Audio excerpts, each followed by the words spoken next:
যখন প্রথম চিন্তা করলাম ইলেকশন করবো, আমারে একদম কম বাজেট দিছে 20 কোটি টাকা, সবচেয়ে নিম্ন বাজেট। যদি আপনি এই শিবচর মাদারীপুর এক আসনে নির্বাচন করতে চান, আপনি 20 কোটি টাকার নিচে নামবেন না, তাহলে মান সম্মান ইজ্জত নিয়ে বাড়িতে থাকতে পারবেন না। আমার নেতৃবৃন্দ আমার এই বাজেট দেয়।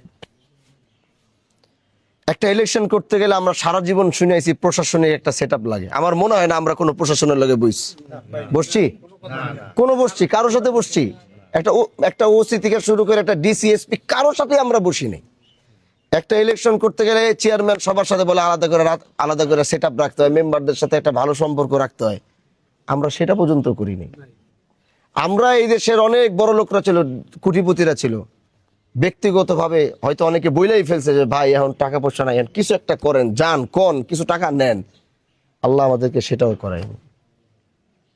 তা আমরা যে জমা খরচ ছাড়াইছি, এই কারণে দেখা গেছে যে আমি বসে কথা বলতেছি, মনে করেন শিবচরের সবচেয়ে বড় শিল্পপতি আইসা দাঁড়াইছে, আমার ওইটা গিয়া তার সাথে বসে কথা বলতে, ওখানে দাঁড়ায় থাকবে, সে ওখানে ওয়েটিং এ বসবে, আমাদের কথা শেষ হবে, তারপরে গিয়ে তারা আবার বলবো যে ভাই এবার আপনি আসেন। কেন? কারণ সে আমার 5 কোটি টাকা দেয় নাই, আবার আমি তার থেকে নেই নাই। যে আসলে আমার দাঁড়ায় উইঠা গিয়া আমার প্রোটোকল ভাঙে আমার নেতৃবৃন্দ ফালাই দিয়া তার বুকে জড়ায় ধরে তার খাড়াই দিকে সবার হালায় রাখবো, এই জমা খরচ আমার দেয়া লাগবে না। আমরা দেই আমাদের প্রথম থেকে, যে আমি বেলায়েত ভাই, বাহার ভাই, তারপরে ইউসুফ ভাই, তারপরে এই যে যারা একদম তৃণমূল থেকে যারা আমাদের সাথে কাজ করছে আর কি, এখানে তো মোটামুটি সবাই এই যে যারা আছে ওই যে একদম তৃণমূল থেকে আমরা কাজ করছি। আমাদের হিস্টোরি বলতে গেলে মনে করেন চোখ দিয়ে পানি বেরিয়ে যাবে।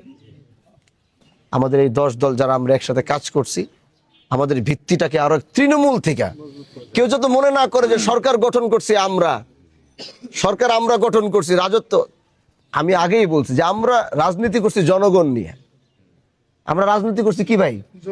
আমরা প্রোগ্রাম করছি রাতের বেলা 4টা থেকে আমাকে বেটারা খাওয়াই নাই দাওয়াই নাই কিচ্ছু করে রাত্রে 11টা পর্যন্ত, ঠান্ডাও পড়ছে 12টা পর্যন্ত, 11:30 পর্যন্ত কাইট দিয়ে সব বয়ে রয়েছে।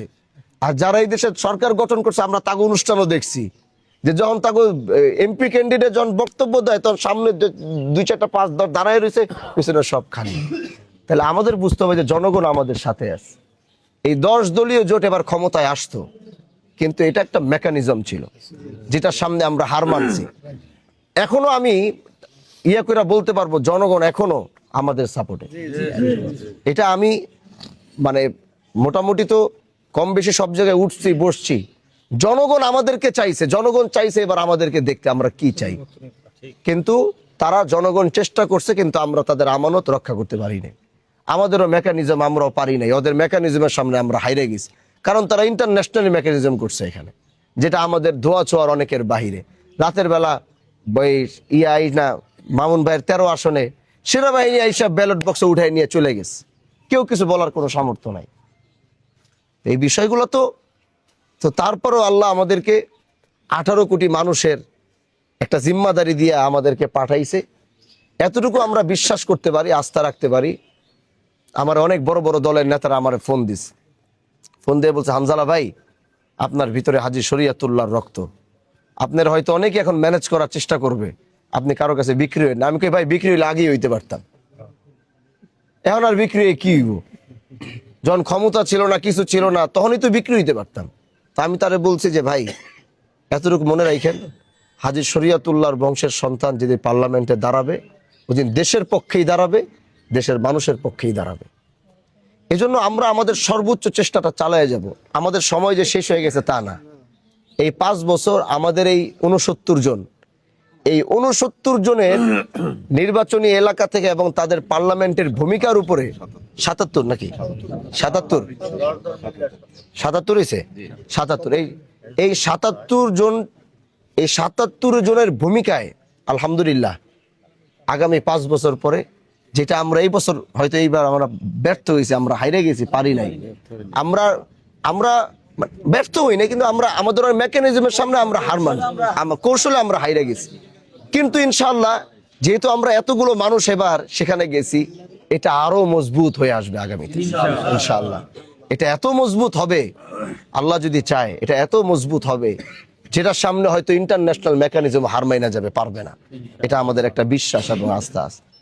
এই জন্য এখান থেকে তৃণমূলের আপনাদের নেতৃবৃন্দ কর্মীরা প্রচুর কষ্ট করছে, টাকা দিয়া পয়সা দিয়া, লাস্টে আমি দিতে পারি নাই, নিজের পকেটের টাকা দিয়া অনেকে খরচ করছে। এই যে জাহাঙ্গীর ভাই আছে, জাহাঙ্গীর ভাই তো লাস্টে আমারে কইই গেল, আমার আমার উপরে এত মায়া দয়া হইছে, আর কি কইবো, লাস্টে কইছে যে অন্তত ওই যা লাগে আমি আমার যা আছে তা দিয়া পৌরসভাটা চালামো, না আপনার টাকা দেওয়া লাগবো না, আপাতত চালান, এরকম অনেকেই কইছে এইদিকে নেতৃবৃন্দরা। লাস্টে আমরা পারি নাই, না পারছে তারা এই দায়িত্বগুলো নিজের কাঁধে নিয়ে নিয়েছে, কারণ টাকার কারণে হাইরা যাবো এটা তো হইতে পারে না, তাই না? টাকার কারণে তো যেই জায়গায় আমাদের আপনার 20 কোটি টাকা আমাদের বাজেট ছিল, সেখানে আমরা 30 থেকে হয়তো 40 লাখ টাকা টাইনা টুইনা হয়তো খরচ করছি আর কি, বুঝতে পারছেন মুখলেস ভাই?